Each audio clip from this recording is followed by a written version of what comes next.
Is the ongoing immigration crackdown harming Christians? What can we do about it? That's the topic of today's Faith and Culture.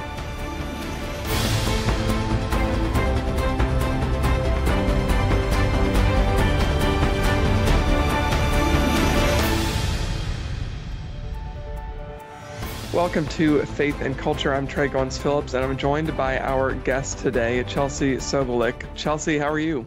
Good. Thanks so much for having me on.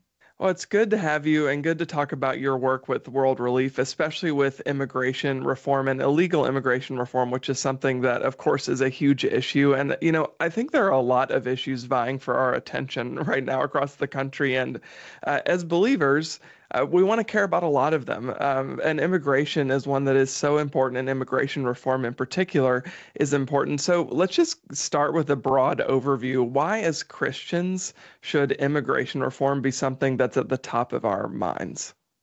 It's a great question, and it's something that I care a lot about. I work for World Relief, which is one of the refugee resettlement organizations here in the U.S. I'll say at the top, immigration is an incredibly complex, complicated, and nuanced issue. Our immigration law is very complex. I won't pretend to be I'm not an immigration lawyer, but Scripture has a lot to say about how Christians treat one another.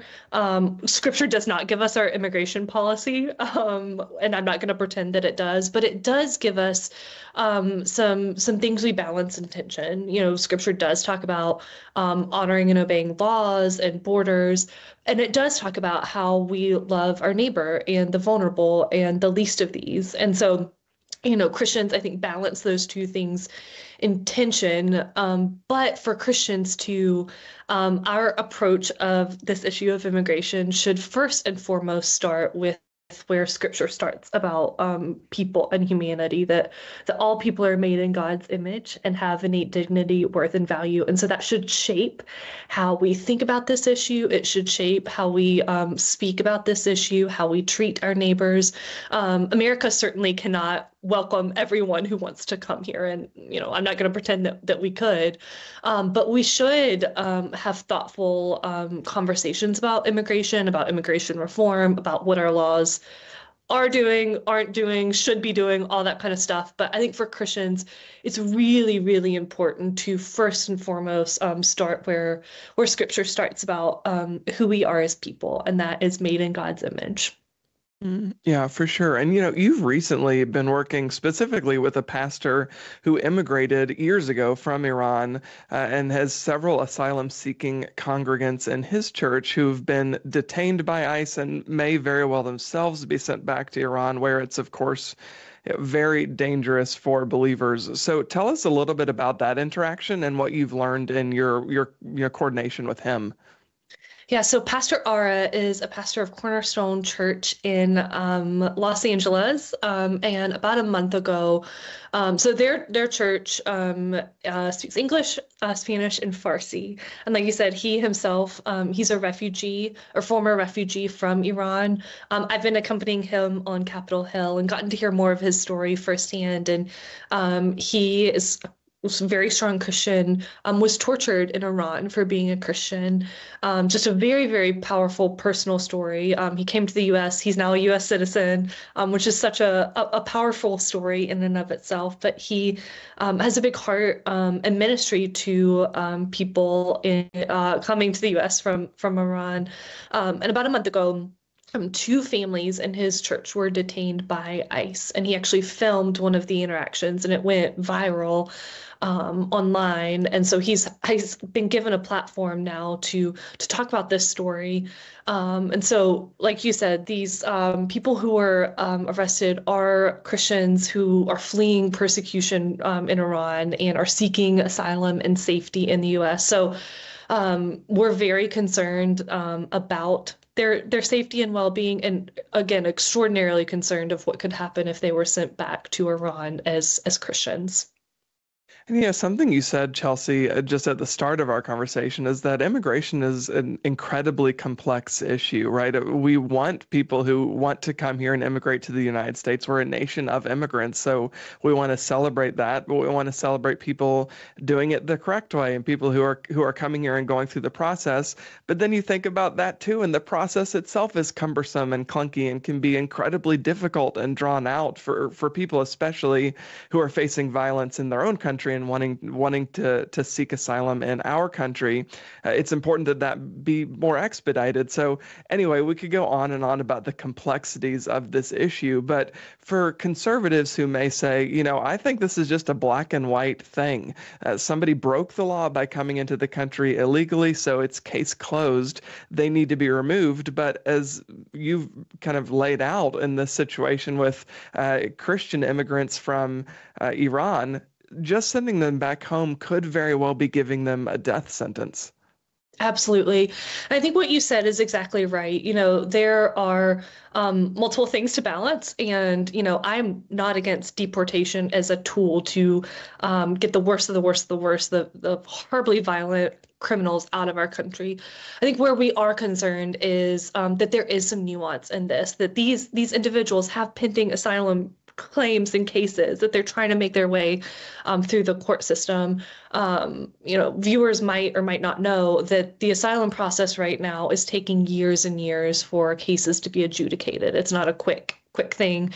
I'm hoping it could become quicker, but it's not a quick, approve or denied. It takes a long time. And so, I would say to people who are thinking, balancing these really complex issues, that we can't just paint with a broad brush, that there is some nuance in this. And if there are Christians or people who have valid asylum claims, that they should be able to make those and hear their process here in the U.S.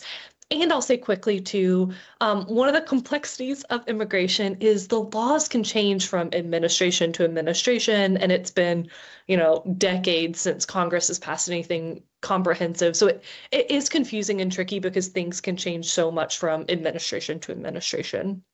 Yeah, for sure. I mean, it seems like we live in a nation that's constantly on a pendulum swing, right? We have just a very reactionary politics, and some of it is completely understandable. Something certainly needs to be done about illegal immigration. Whatever that action we take, it's going to hurt, right? There are going to be people who are going to be hurt by this because it's such a huge change, as you said, from administration to administration. But of course, as you also mentioned, there needs to be some nuance there. So for people who might not be familiar with the work of World Relief, talk about the advocacy that you do on Capitol Hill to help kind of bring some of that nuance to the process. Yeah, what a great question. I love this question, and it's my job to get to do this. So I mentioned we're one of the refugee resettlement organizations, and that process has actually been paused since the beginning of the year. But we're advocating for the refugee resettlement program to resume in some capacity because it is one of the legal ways that people fleeing religious persecution can apply to come to the United States. You said there's, we want people who are able to do things the right and legal way, and the refugee resettlement program is that way. And so we're really advocating for this program to be reopened and resumed so that people fleeing from Afghanistan and Iran, fleeing persecution because they're Christians, can be welcomed here into the U.S. So that's one part. We're also a humanitarian organization around the world, and we serve in places like Ukraine and Haiti and Sudan. And so some of the places that are facing war and conflict and really dangerous situations. And so we do things like food aid and medical aid and things like that there. So I love getting to serve people here in the U.S., but also having partnering with local churches around the world to serve individuals globally as well. Yeah. Well, look, there's a lot more that we want to get to. We'll be right back with more faith and culture. Everybody, stick with us.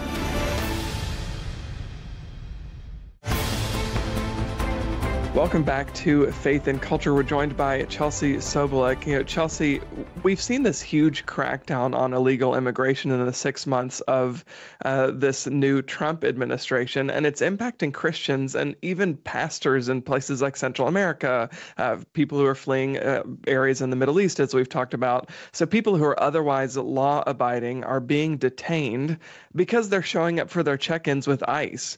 So why does it seem as if they're being targeted? Yeah, I'll say we talked about earlier about Pastor Ara, and one of the things he has shared that's really stuck out to me that I'm very grateful for is he's told his congregate members, you need to be a good Christian and you need to be a good citizen. Those two matter. And so he has told his congregate members, if you have a check-in with ICE for your while you're here that you're supposed to go to, you need to go to it and be a good citizen. We've seen people, like you said, one of these couples had shown up at their ICE hearing and were detained and weren't given reasons for their detainment. And we've seen this with these two couples and certainly with others. And I'm not sure completely why they're detaining people with pending asylum claims and whatnot. But I think one thing that is really important is that even individuals who are deported or maybe their asylum claim won't be adjudicated in a way that will allow them to stay in the U.S. Due process is extremely important, and we should make sure that persecuted Iranian Christians get due process and others get due process. And so making sure the systems and laws continue to work well, I think is really important. But we've seen this, throughout the country that people are detained and reasons aren't quickly given. Yeah. Yeah, so I know we've spent most of this conversation so far talking about the Christians who are, facing being sent back to their countries of origin. We're a Christian network. This is a Christian show, but I know that World Relief does work with non-Christians as well. What are the Bible verses, the Bible lessons that really undergird and inspire the work that you do and really, force you to have this view of having a nuanced perspective when it comes to immigration? What a great question. I love that. My whole career, I worked on Capitol Hill for a number of years. I actually worked on immigration on the Hill. My boss was a member from a border state. But I've also worked on policies that touch on the preborn, on orphans and vulnerable children, on a number of different policy issue areas that touch on the lives of vulnerable in some capacity. And at World Relief, and then personally as well, I am so deeply shaped by, I said this earlier, but what Scripture says about humanity. And I think if we took that call to view humanity as image bearers, I know we hear this so often and we even say it so often, but I think it really would change so much of our interactions with others, but also interacting and thinking through and thinking deeply about really complex issues. And so people fleeing violence and oppression, I'm a mom, and I think about the moms who have walked miles and miles and miles through whole countries to seek safety. And, maybe they won't be able to get safety and refuge in the U.S. But I think it's important, even if our laws can't support safety here in the U.S. for that woman and her child, to think about too that human story and impact of what people outside of our borders are facing. So the human dignity is something I come back to very, very often. And then the life of Jesus. Jesus, throughout his life, you see him interacting with people who were not followers of him. You see him interacting with religious leaders, with the least of these as well. And so I think both carrying that human dignity as a person, as an organization, coupled with what does Scripture say about how we are to interact with government, interact with the church, and interact with individuals, those kind of three spheres that we're called to in Scripture. And so I think those two things, holding those together as you interact on, again, very complex issues, very nuanced. Those are two things I come back to as an organization, we also come back to as well. Yeah. You've done a lot of work, as you said, on a number of different issues that Christians that we care about, from, preborn to immigration. And you've worked on Capitol Hill with a lawmaker, as you said, who was on a border state, and now you work with World Relief. So have there been times, Chelsea, when you've realized, oh, my view about immigration has shifted some over the years because I've seen it more up close? Yeah, that's a great question. When I worked on Capitol Hill, I approached the issue simply from a policy perspective. I have been a Christian for a long time, so I was a Christian when I was working on it, but worked at another organization that also worked on immigration and realized I'd actually never sat down and thought about it deeply from a biblical issue. And that was concerning and alarming to me that it's such a broad issue, and I never really thought about it very deeply. And one of the scriptures I go back to very often is, scripture talks a lot about how we care for the poor in general and whatnot. But then there's three groups that scripture is especially concerned with, that the heart of God is especially tender to, and it's orphans, widows, and the sojourner or the foreigner. And I love getting to dive into those. And again, we balance that with laws and policy and all of that. But God's heart throughout Scripture is especially tender to those three groups. And, they are people who experience the most vulnerable things. In times of war and conflict, people are forced to flee to find safety. It's a forced displacement. In times of war and conflict, children and women pay a very heavy price. And so, I've thought a lot about this as I've wanted to be both a good, public policy maker and advocate, but also approach my work from a biblical perspective as well. Mm.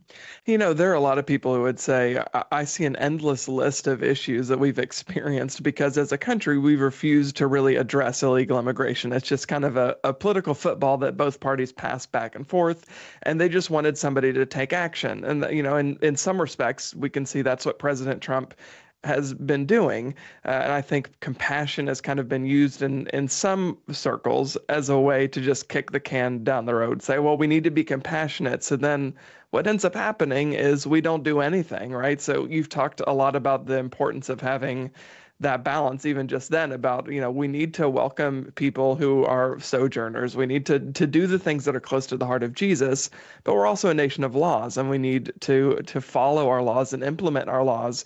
So where have you landed on a good balance kind of between taking those hard and necessary steps of correction, but also still being loving and caring about people the way that Jesus cares about us? Yeah, well, I would point to Congress on this one, that it's been decades since Yeah. Congress has really done anything comprehensive and meaningful on our immigration laws. We just saw with the One Big Beautiful Bill that, millions and billions of dollars were given to enforcement, which I can talk about, but I would say this is really where Congress needs to do their job, Yeah. because frankly, it's unfair to people trying to seek an immigration status in the U.S. And it's unfair to American people for things to change very quickly, change very often, and there's just so much confusion about what's happening. Is this all those types of things? So I would really point to Congress to pass something that can both have, I want a secure border, that can have border security, that can secure our border and also have just and compassionate immigration laws. So I think we can walk and chew gum at the same time. And I think the vast majority of Americans, if you really dialogued on this issue, would say, of course, we want a safe and secure border. That really matters to all of us. And we also want there to be legal pathways for people to be able to seek asylum, to be able to come in and work in agriculture or whatnot, that we want those pathways. And we also want a safe and secure border. Yeah, absolutely. Well, everybody, we're going to fit in one more break. Stick with us. We'll be right back with Chelsea Sobolik.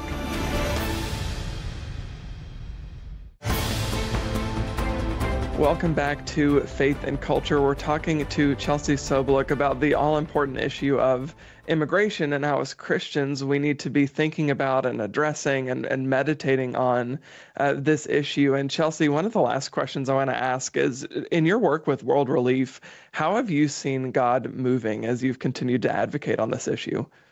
Oh man, what a great question. I see the Lord at work in the lives of people who are never going to get to do a podcast with you, whose names and faces we're never going to get to know or see on the news media, but who are quietly, faithfully serving. One of the heartbeats of World Relief and why I love it so much is that we partner with local churches throughout the US and around the world. And there are thousands of faithful Christians who are loving their neighbor, who are welcoming the Afghan family who is being resettled, who are calling their congressman, who are faithfully serving their neighbor. And you and I are never going to, get to know all of them or their stories, but the Lord is at work through his church. And that is just so moving to me, that the church can't be stopped, and the church does what government can't and shouldn't do, which is be everywhere and serve all people. So, I've really seen God at work through his church and through his people and through pastors and people who are in love with him and love his people and love others who might not yet know him. Real quick, Chelsea, for people who might not be familiar with World Relief, or maybe they are and they want to find ways that they can support the ministry and the advocacy work that you do, where can they go for more information? Yeah, so worldrelief.com/advocate, we have a page where, maybe you're concerned about refugee resettlement. You can click and it'll give you more information and ways to get involved. So there's a number of different ways we encourage and hopefully equip people to get involved. Awesome. Well, Chelsea Sobolik, thank you so much for being here. Thanks for having me. All right, everybody, stick with us. We'll be right back to wrap up this week's episode of Faith and Culture.